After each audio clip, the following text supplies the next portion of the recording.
What up? Let's do this. Unit 9 review video.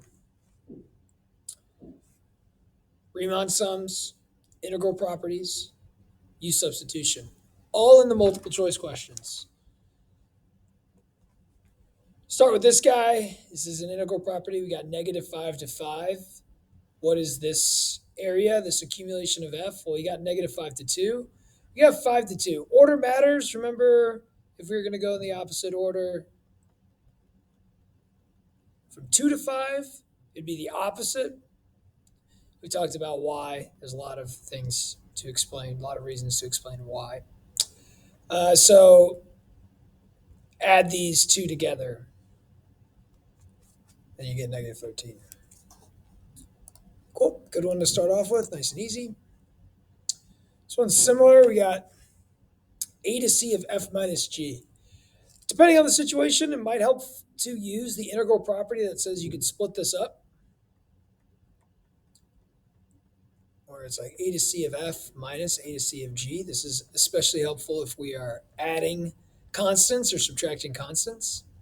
I think that helps me here because I can find a to c of f, a to b.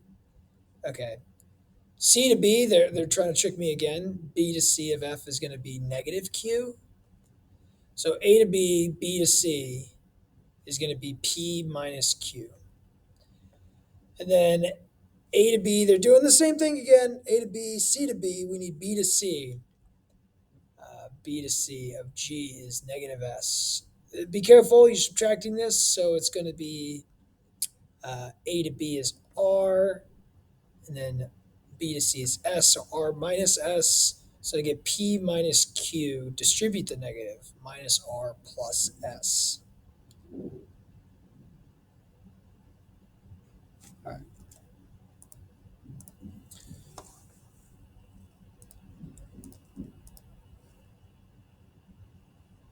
Ooh. Yep. I think you had this like very same one on your quiz. 0 to 1, 0 to 4. What's 1 to 4? This is a good one because it requires you to go kind of almost backwards. We know 0 to 4. I have 0 to 1. How are you going to get 1 to 4? Well, you'll subtract. Sometimes it's confusing if this is a negative, but you'll subtract to get -5. I always like, sometimes it's easy to understand, sometimes it's not. I always like to set up an equation. 0 to 1 plus 1 to 4. 1 to 4 is -5. I got 1 to 4 of 3f of x plus 2. I like to split this up. 1 to 4 of 3f plus 1 to 4 of 2. The 3 can be pulled out, or you could just think, -5 times 3. It's -15.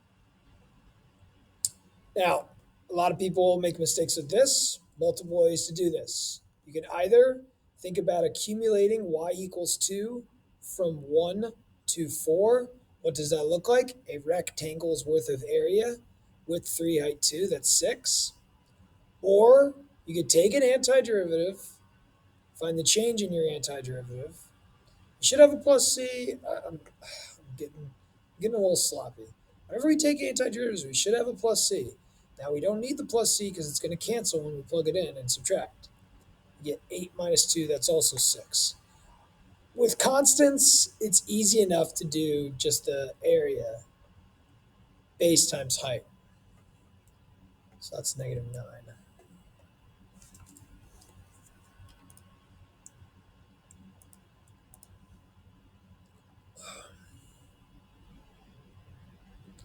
It's not really an integral I guess it is an integrals property question. It's a trapezoid question, maybe. It's like integral 0 to 4 of f. What do we have? The graph of f. It's very important to see what you have and what you're being asked about. Depending on the situation, you may have to take an antiderivative. I would not take the antiderivative of this, because if I did, I'd get big F. And like I could find the change in big F from 4 to 0, but I don't know what big F is. This is not big F. I'm going to change up the question in a second, just to make sure you guys are aware. This is accumulate f from 0 to 4. Now, a lot of people messed up on their test last time. They just took the triangle. Well, this is a trapezoid worth of area from 0 to 2. And then from 2 to 4, this is a rectangle worth of area. Remember your trapezoid formula, 1/2 your width times the sum of your two heights, 1 and 5. So that's 6. And then this is a base 2 height of -3, so that's -6. So this is 0. Okay?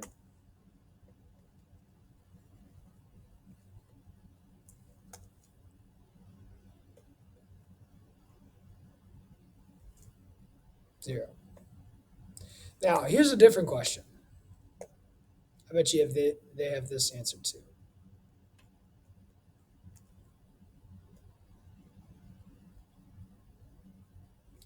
What if I said, what's the value of integral from 0 to 4 of f prime? Okay, it's a great question.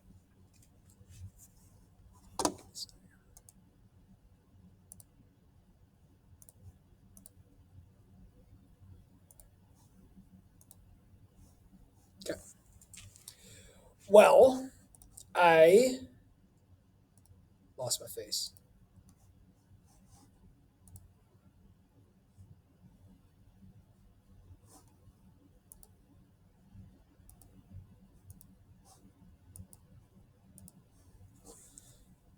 Well, my face is gone.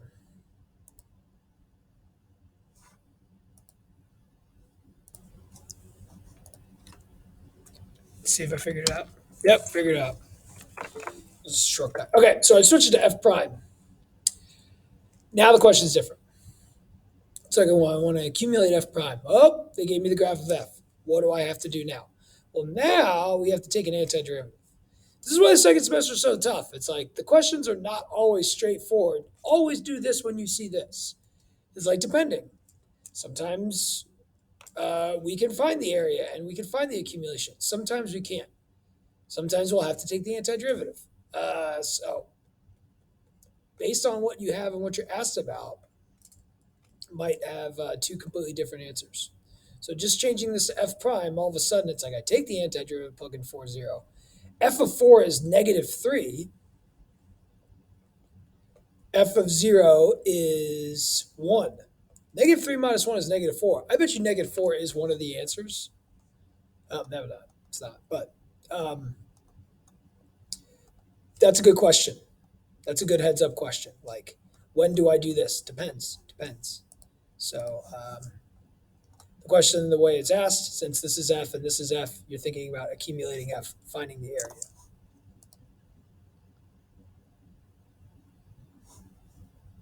Regions A, B, and C, each area of each region is 2. What's the value of -3 to 3 of f plus 1? All right, I'm splitting this up. -3 to 3 of f plus -3 to 3 of 1.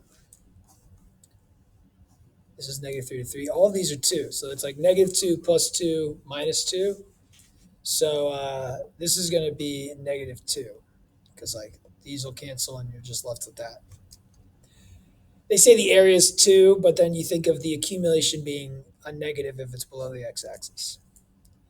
Then this, y equals 1, from -3 to +3, rectangle worth of area. The answer is not 1. It's actually 6 times 1, or 6. So the answer is 4.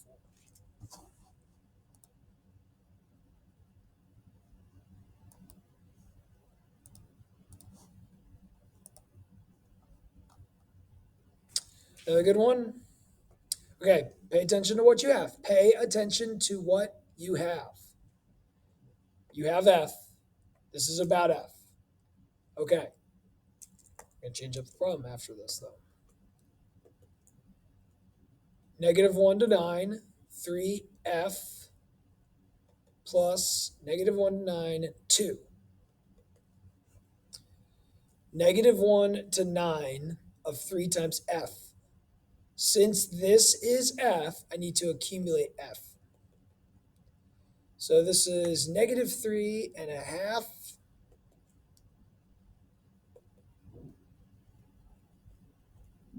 That's a quarter. Is it a quarter? No, it's a half. It's a half. It's a half. This is negative a half. This is a positive a half. No, I'm going to keep it. 1, 2, 3, 4, 5, 6. 2. So this is 6.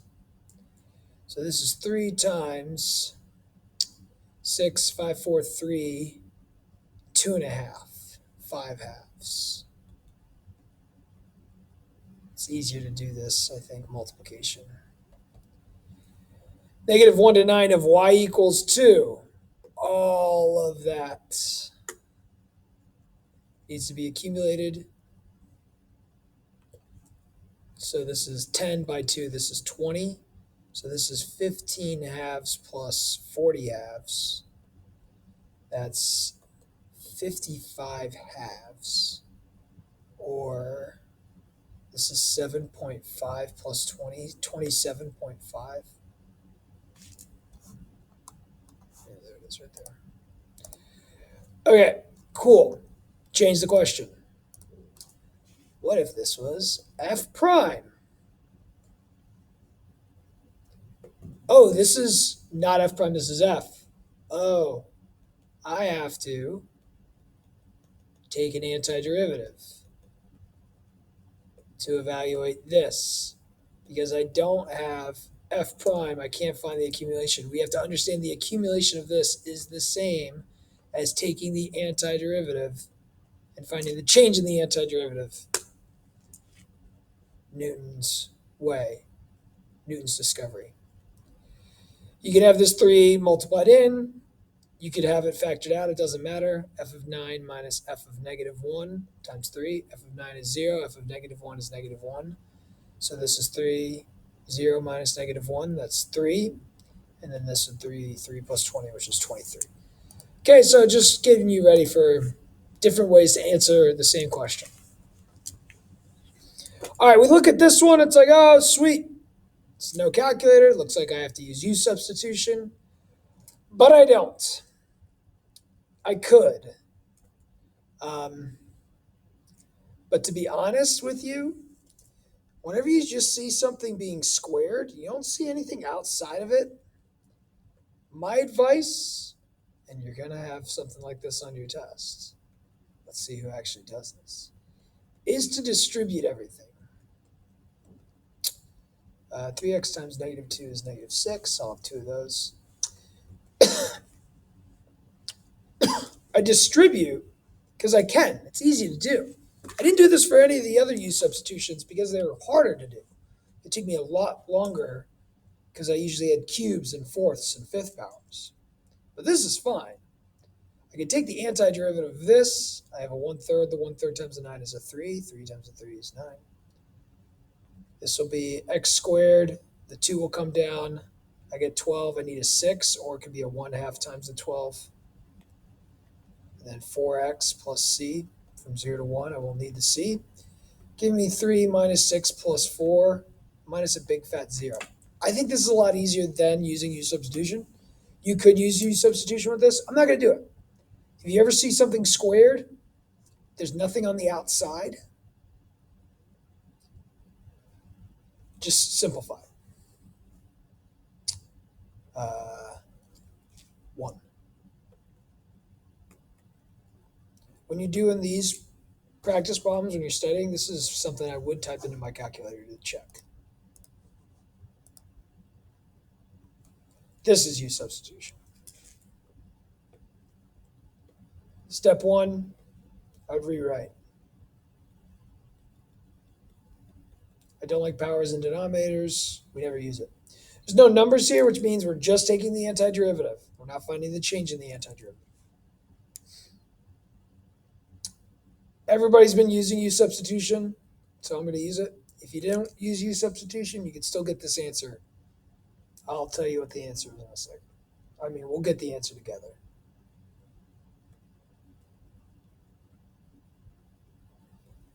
Okay, do the whole process, however you like to do it.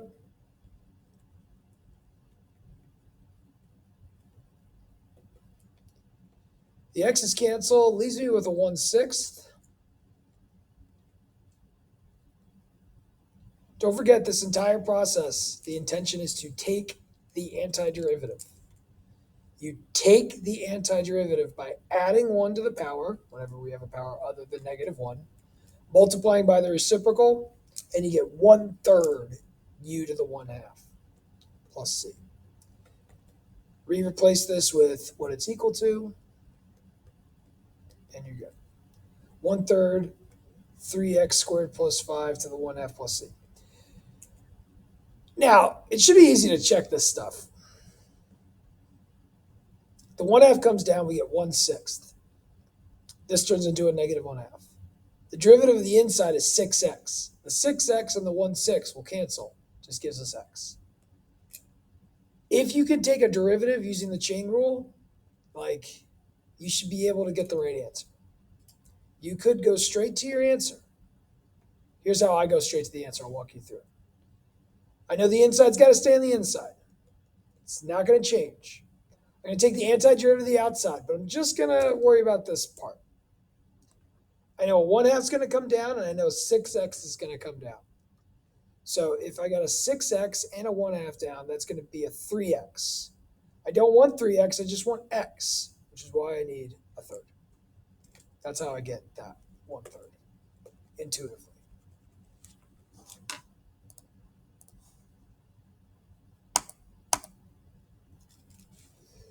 Oh man, this looks tough.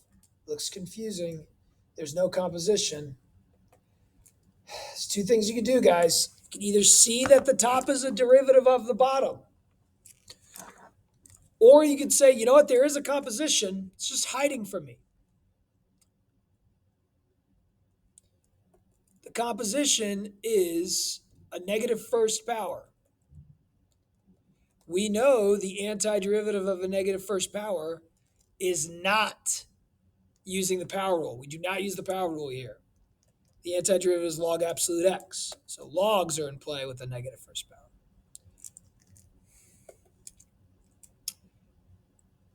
This is why there's sometimes a situation you're going to take u equal to what starts out as the denominator, but ends up like the inside of the composition.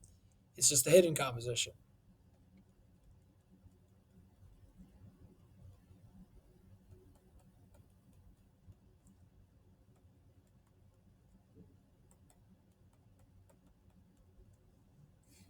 X's cancel.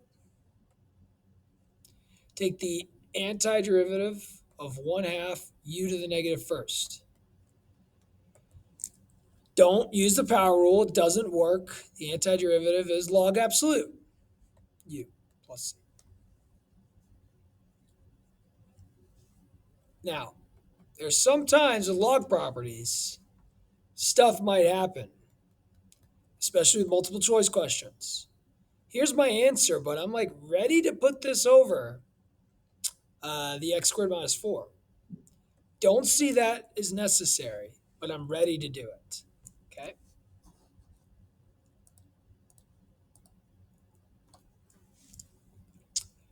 I mean, this is easy enough. The antiderivative of e to the x is e to the x. I know it's going to be e to the x squared. If I took the derivative of e to the x squared, it's e to the x squared times 2x. I don't have a 2x. I just have x. I need a 1/2. I mean, if you can't get that, I'm sorry. You can always use substitution.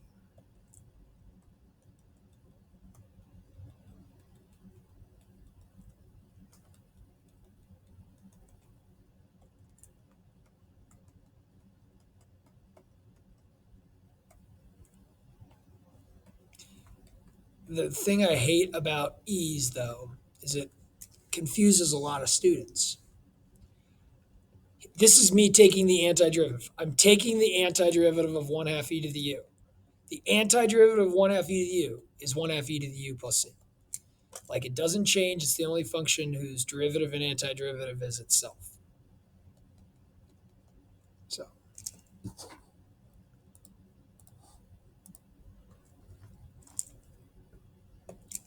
now, it's a fifth power. I'm not going to simplify this. You can either use U substitution, but this is one of those like, hey, antiderive the outside. Understand the derivative of the inside. I'd have a 6. I'd have a 3. I don't want any of that. Well, a 6 and a 3 gives us 18. I need a 1/18th. Or take the antiderivative of the outside, multiply by the reciprocal of the coefficient of the inside. That's why that's the answer. You want to get the same answer using U substitution? Okay. U equals the inside. Du equals 3 dx. dx equals 1 over 3 du. Integral u to the 5th, 1/3 du. The antiderivative of 1/3 u to the 5th is u to the 6th times 1/6 times the 1/3 plus c. There is 1/18th u to the 6th plus c. What's u? 3x plus 1.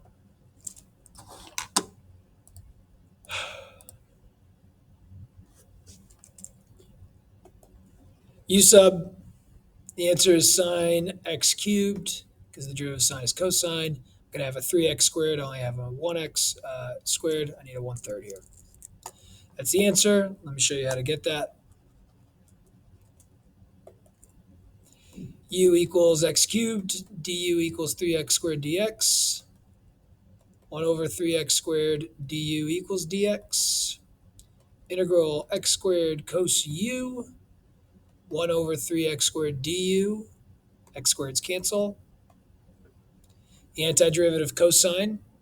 Now, let me write this down. Take the antiderivative. The 1/3 is just a constant. Leave it alone. Don't take antiderivatives of constants if they're attached to a function. This is 1/3 times cos u. If I ask you to antiderive 1/3, yes, it's 1/3 u or 1/3 x. But this isn't just 1/3. This is 1/3 times cos u. Just leave the constant, take the antiderivative of the function. 1/3 sine u plus c is 1/3 sine x cubed plus c. What I got.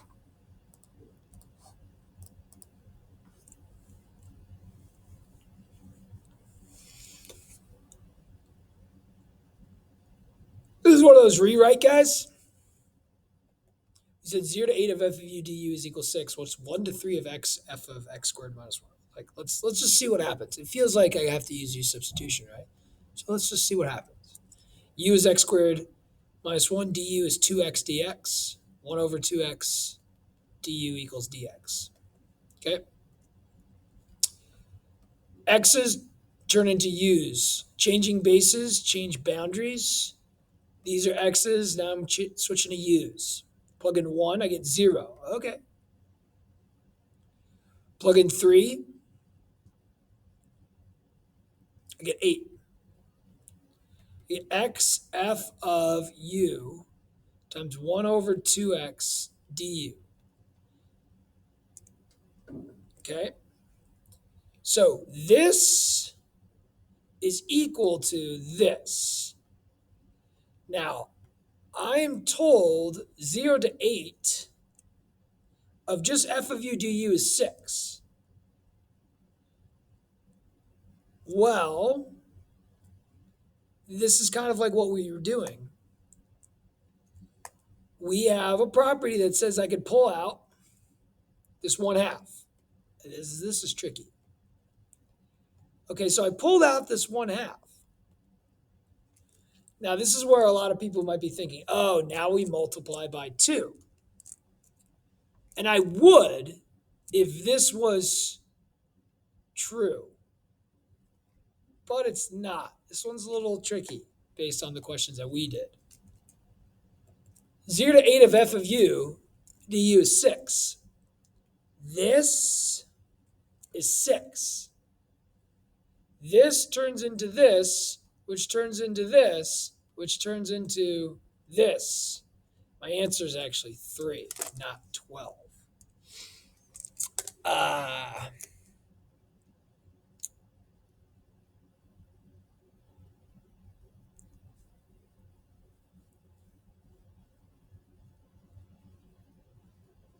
Thinking if there's another way to show you this.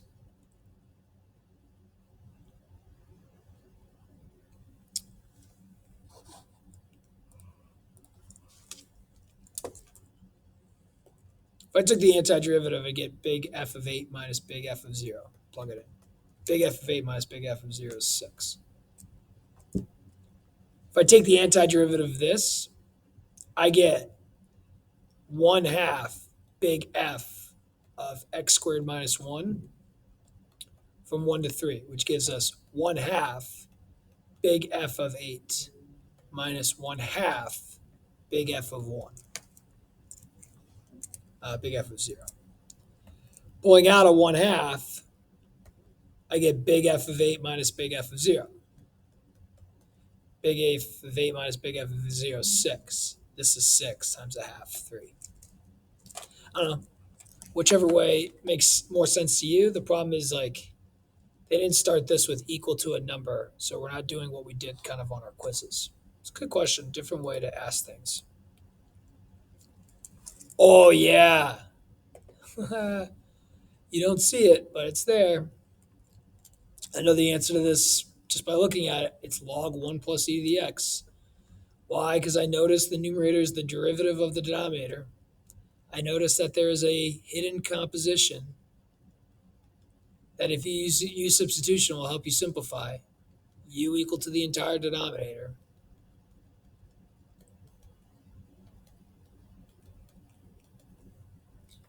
This is e to the x, u to the negative first, 1 over e to the x du. The e to the x's cancel. You're just left with u to the negative first du. The antiderivative of u to the negative first, don't use the power rule. It's log absolute. What is u? 1 plus e to the x. Told you. Why are there not absolute values here? What gives Mr. Messner? This makes no sense. We use an absolute value, then we don't use an absolute value. All of the answer choices don't have absolute values. Why? I want an absolute value. I want an absolute value.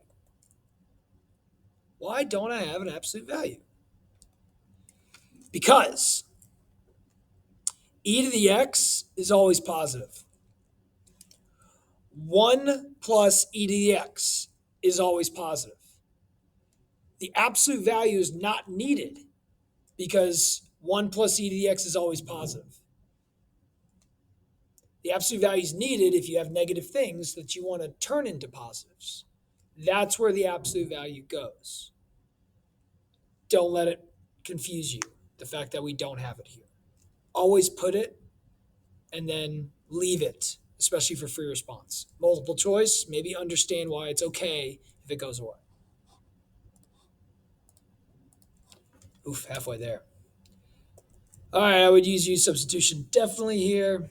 The answer is going to be x cubed minus 1 to the 11th. I'm going to have an 11 and a 3, which is 33. I want 1 over 33. This is going to be the answer. Let me get that a different way. U equals x cubed minus 1, du equals 3x squared dx. 1 over 3x squared du equals dx. We got an integral x squared u to the 10th, 1 over 3x squared du. The x squareds cancel. I'm going to take the antiderivative of 1/3 u to the 10th. I get, take the antiderivative of u to the 10th, it's u to the 11th times 1/11th. 1/11th times 1/3 is 1/33. Just like I told you.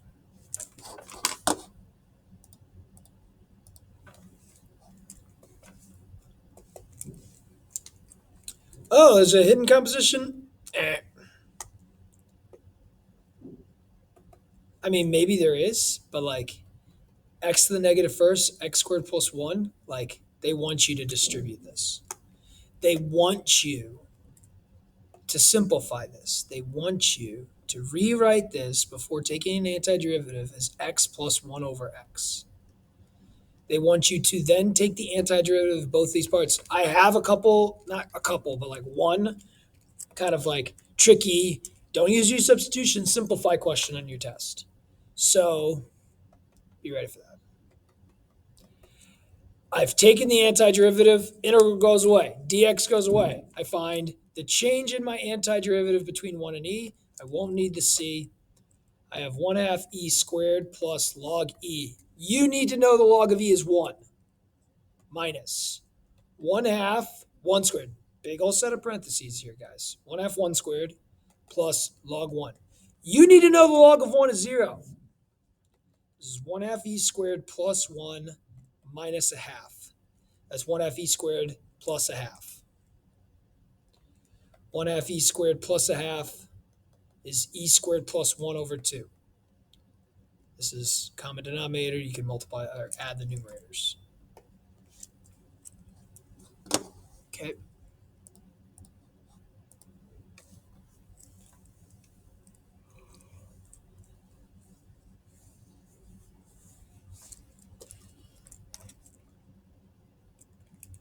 I'm not sure for this one. Let's see what happens. It feels like u substitution. U is equal to x minus c.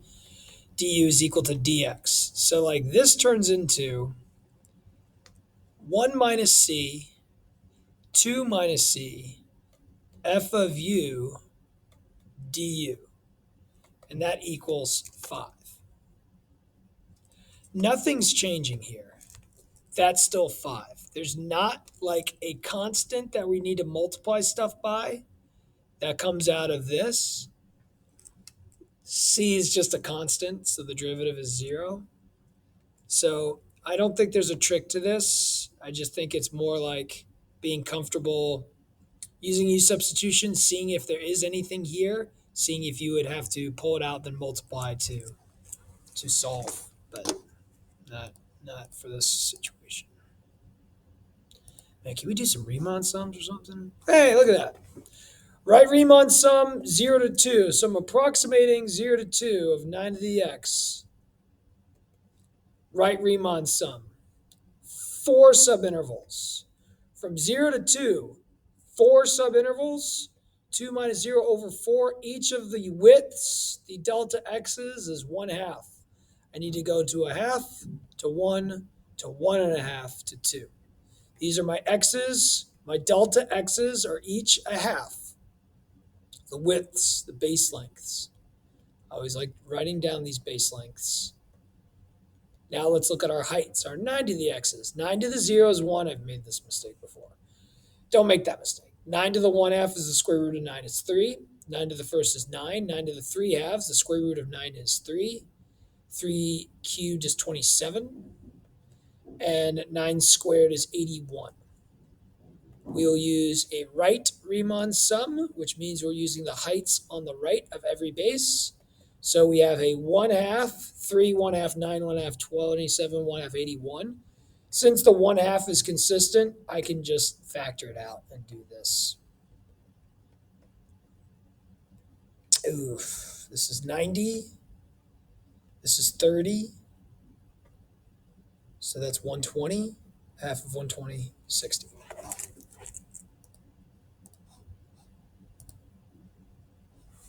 A right Riemann sum under approximates this. A trapezoidal sum over, this is a great question. Great question. It shows you understand things. What's it look like? Okay, trapezoidal sum over approximation. A right Riemann sum under, okay, that's it.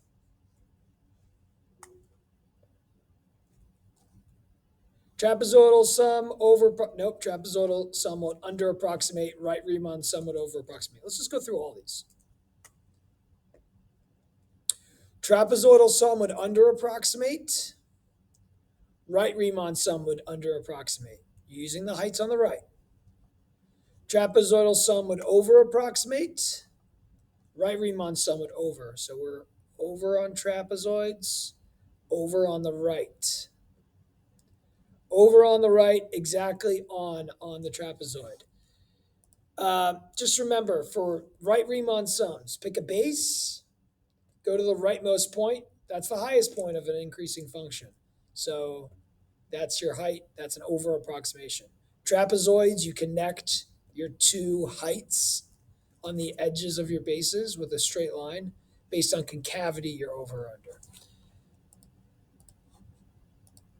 That was nice and easy.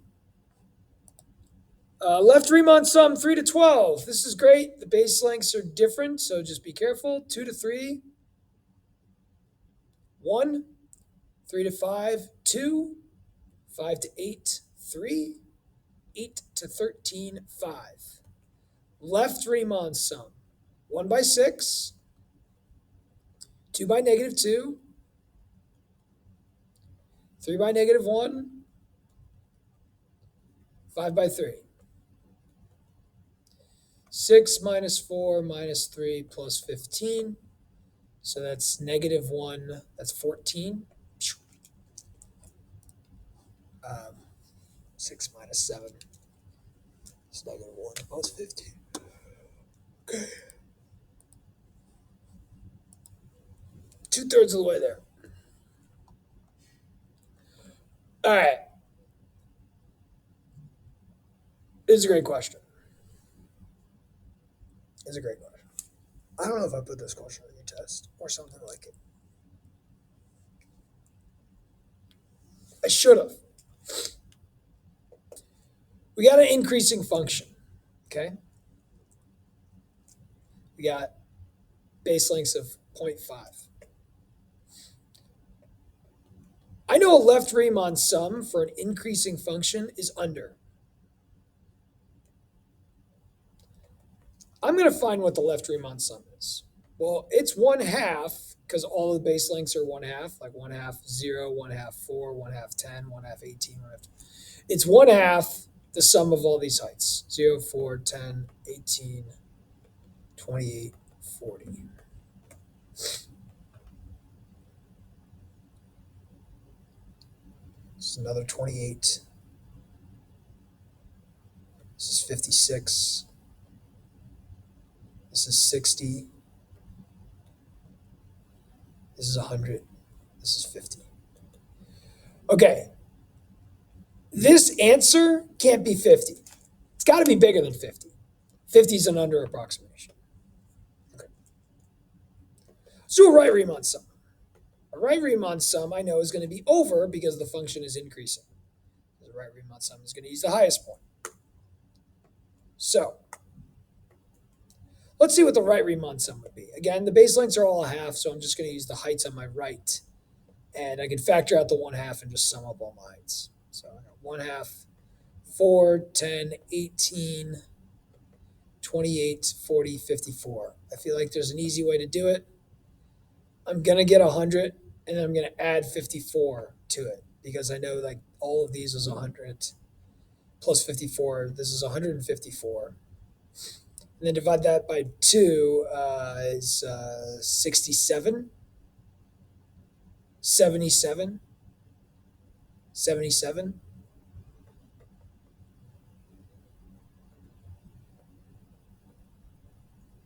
Yeah, 77. Okay. So this is 77. Now, did this without a calculator. You can do this too without a calculator. I know the answer is not 77 because 77 is an over approximation. I know it has to be less than that. I've just answered the question. Area can't be 50. That's too low. The area can't be 77. That's too high. It's got to be somewhere in between. This is the only answer choice that they gave me that's in between those two numbers. That could be what this is equal to. Couldn't be 100, couldn't be 154, which are the two numbers that they got from like the numbers being added up. They just forgot to multiply by 1/2. So good question. That's a great question. Great question. It's kind of like what we've had for tangent line approximations. It can't be this. It's an under approximation. It has to be that. Tank contains, it's a rate question. 50 liters of oil at T equals 4. Oil is being pumped into a tank at a rate. Okay, so this is a derivative. Accumulated derivative, you get to change it in total. Fundamental theorem of calculus. Selected values of R using a right Riemann sum with 3 subintervals approximate the number of liters of oil that are in the tank at T equals 15 hours. Well, there's no flow out. This is just our rate in. So our total at 15 will be approximately however many we started with, plus an approximation for this integral, accumulating my rate in. Now, If you have a calculator, don't type in an integral. Okay? A Riemann sum approximates an integral.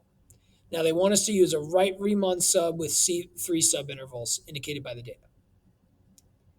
This is a 3 by 6.2. This is a 5 by 5.9. And this is a 3 by 5.6. This is not nice to do without a calculator.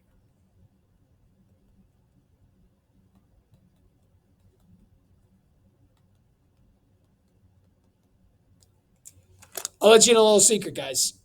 Most of the tests you can use your calculator on. I will not give you any easy questions where you just like, oh, look at me, I got the answer by typing in an integral. Like I'm better than that.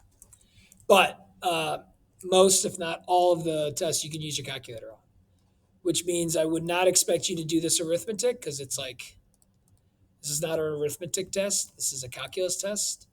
So you have to know the setup to get the answers. The calculator really is not going to help you that much. Actually, the calculator complicates things. Because what can I do? Ask you like, your motion, your rate questions where you're like using an integral that your calculator finds. Maybe you have to use a Riemann sum that you can't find with a calculator. Like you have to have the correct setup. Like, I don't know. Sometimes the calculator is not always a great idea. I got 114.9. There's the answer right there.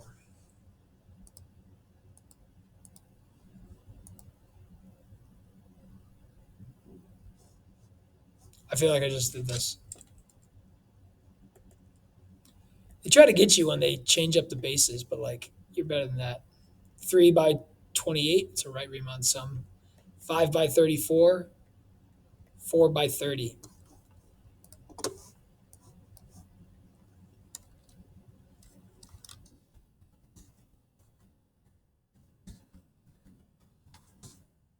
$374. Imagine doing that without a calculator. That'd be annoying. I feel like sometimes they do that on the AP exam.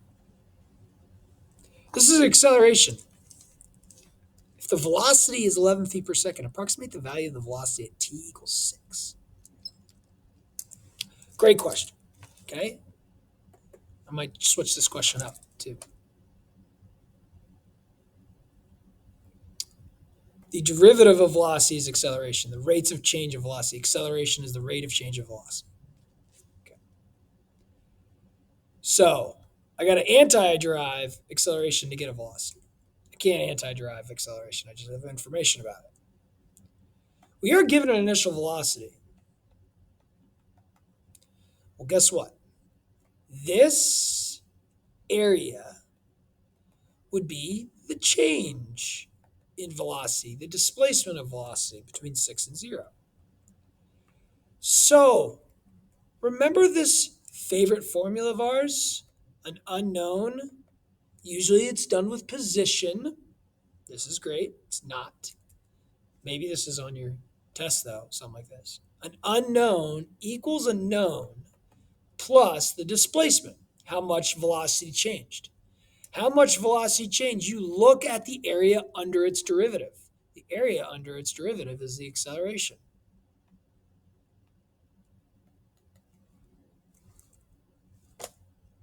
Use a left-hand Riemann sum with three subintervals to approximate this. So I have 11 plus 2 by 3, 2 by 2, 2 by 8.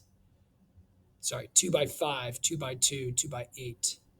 8, 10, 15 times 2, because I factored out the 2. It's 30. So I get 41. Boom. Okay.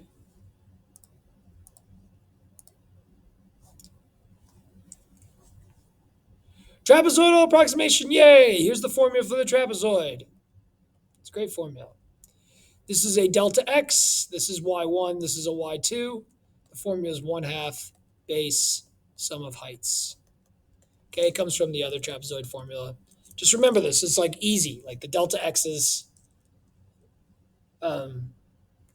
we know you use both y's. What I like to do on a table is like write down the base, and then I do both heights. I do an arrow to both sides. That way I know I'm using both. So I got 1/2 of 3, 10 plus 30. I got a 1/2 of 2, 30 plus 40. And then I have a 1/2 of 1, 40 plus 20. That's a 30. So this is a 40 times 3/2. I'm going to pull out the 1/2s. I'll do that at the end. 40 times 3 is 120. 70 times 2 is 140. Plus 60. 200, 320 divided by 2, 160.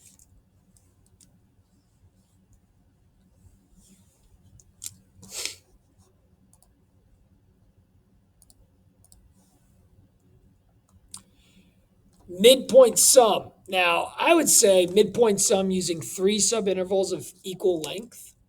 They're saying, hey, from 0 to 2, 2 to 4, 4 to 6. Midpoint sum says, hey, use the height over the middle, which means you're going to always have to skip an x coordinate. A lot of students make mistakes with this because they think like the base is 1 or something like that. The base is 2, 0 to 2. That's a base length of 2. That's a delta x of 2. Height 5, 2 by 5, 2 by -1, 2 by 0, 2 by 5, 2 by -1, 2 by 0. You could factor out the 2's. 5 plus -1 plus 0, that's 4 times 2 is 8. You could also do 10 minus 2 is 8.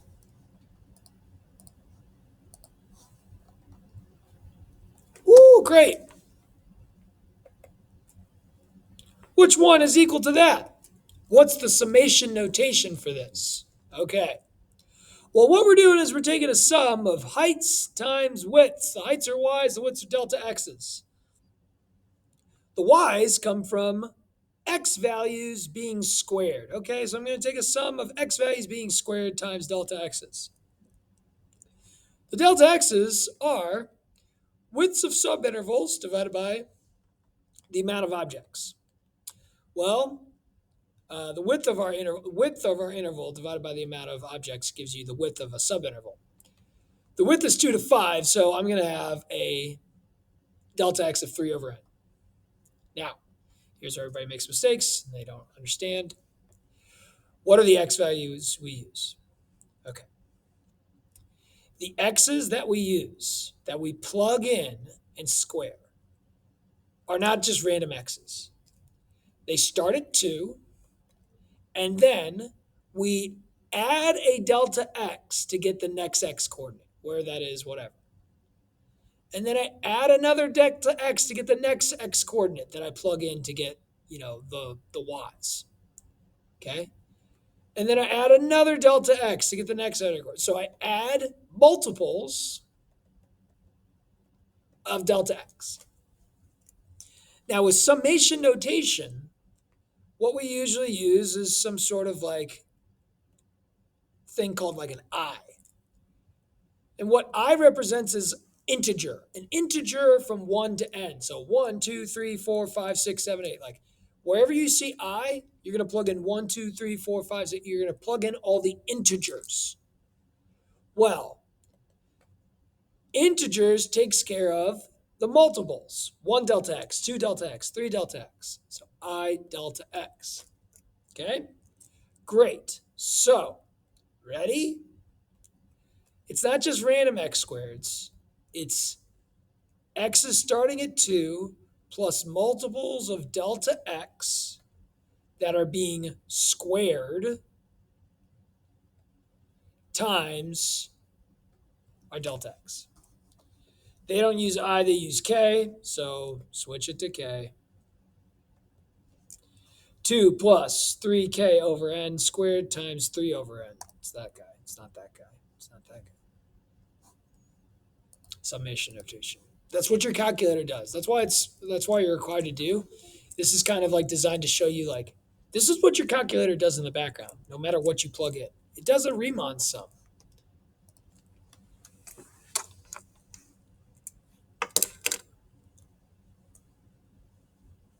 Okay, they said here's the trapezoidal sum. Which of the following statements is true? Function is increasing concave down. Honestly, all of this information here, it is worthless. This stuff right here, I don't care. It's you have an increasing concave down function. You're using a trapezoidal sum. Are you over or under?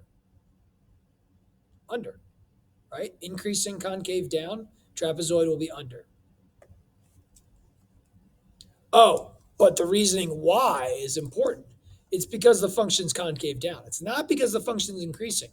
This is important for your justifications for your free response portion. Don't say a left Riemann sum is under because of the concavity. Left Riemann sum just cares about an increasing function. This trapezoidal sum cares about the concavity. Left Riemann sums, regardless of the concavity, right Riemann sums are always going to be under or over based on increasing, decreasing. You never asked if a midpoint Riemann sum is under or over. We don't really care. We won't really find it. Okay, we're going from 4 to 6. 4 subintervals equal width. Okay. From 4 to 6 with 4, each one's a half, but this is tricky. So 4 to 4.5, 4.5 to 5, 5 to 5.5, 5.5 to 6. But we're using a midpoint Riemann sum, which means this base length of 0.5, the y coordinate I'm using is going to come from 4.25, which is in the middle. So this is going to be a y coordinate of the square root of 4.25 cubed plus 1. Then 4.5 to 5, a width of 0.5. I will use the height over 4.75, which is in the middle. The y coordinate is the square root of 4.75 cubed plus 1. 5 to 5.5.5, I'm going to use 5.25. This is the x coordinate that I'm going to get the height. The square root of 5.25 cubed plus 1. And this would be the square root of 5.75 cubed plus 1. Okay, this is a nice question, making sure you understand like where are your values going to come from and where are the subintervals and all that stuff. So the 1/2 times the heights are what we do. So that means I can factor out the 1/2 and I just have the heights. So I have a 4.25 cubed plus 1. I have a 4.75 cubed plus 1. Got a 5.25 cubed plus 1. So like the question is like, why do we have a fourth? Oh, because they might be thinking, oh, your base length's a fourth, but no, we're going from 4 to 4.5. It's a half. So that's why they probably put this in, is because they're thinking maybe students will select that one. But no, not the case. Good question. And again, they factored out the 1/2, and then they're just adding all of these y's together. Last question. Sweet. One more of these. Good practice. Okay. Summation notation. I'm going to use K. I want a sum of heights times widths, areas of rectangles, okay, to approximate. Oh, they're saying a left Riemann sum.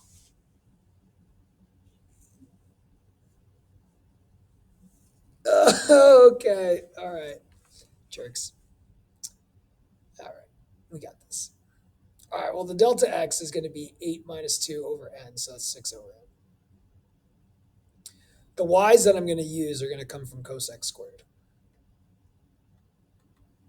The x's that I get, okay, are very specific x's. The x's that I want starts at 2. So I want to start at 2 because I want a left Riemann sum. This one's tricky. So I want to start with 2. And the next one is delta x plus delta x. And then the next one is plus delta x. And then the next one is plus delta x. Now, for all of our right Riemann sums, which are usually what we do, we said start with 2, but then add multiples of delta x. And we always said, start with an I value of 1. Start with our first multiple of delta x. So start with 2 plus the delta x. Your first one is going to be 2 plus delta x. It's going to be on the right. But I don't want to start on the right. I want to start on the left. So I want to start at 2. So I need some way to plug in 1 for k and just start at 2. So I'm not adding a multiple of delta x. So let's think about that. I want multiples of delta x starting when k is 2. Well, if I take this k value, or which is I, and subtract 1 from it, then when I plug in 1, 1 minus 1 is 0. 0 times delta x is just going to be 0. I'm going to start at an x value of 2. And then when I plug in 2, 2 minus 1, okay, that works itself out because then it'd be add a delta x. So this is tricky. Start at 2, add multiples of delta x once you get to the number 2. Take these x values, square them, and then multiply by delta x. And then we replace that with 6 over n.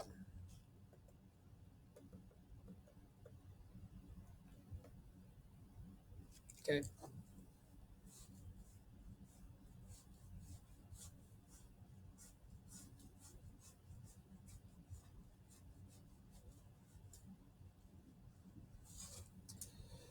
Yeah, man, it's tough.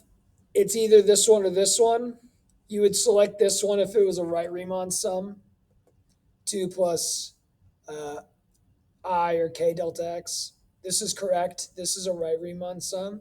To make it a left Riemann sum, we want to start at just plugging in 2. Tricky. You will have a summation, but it'll be right Riemann sum is what I can tell you. All right, man, that was fun. This took me a while. Later, guys. Study for your test.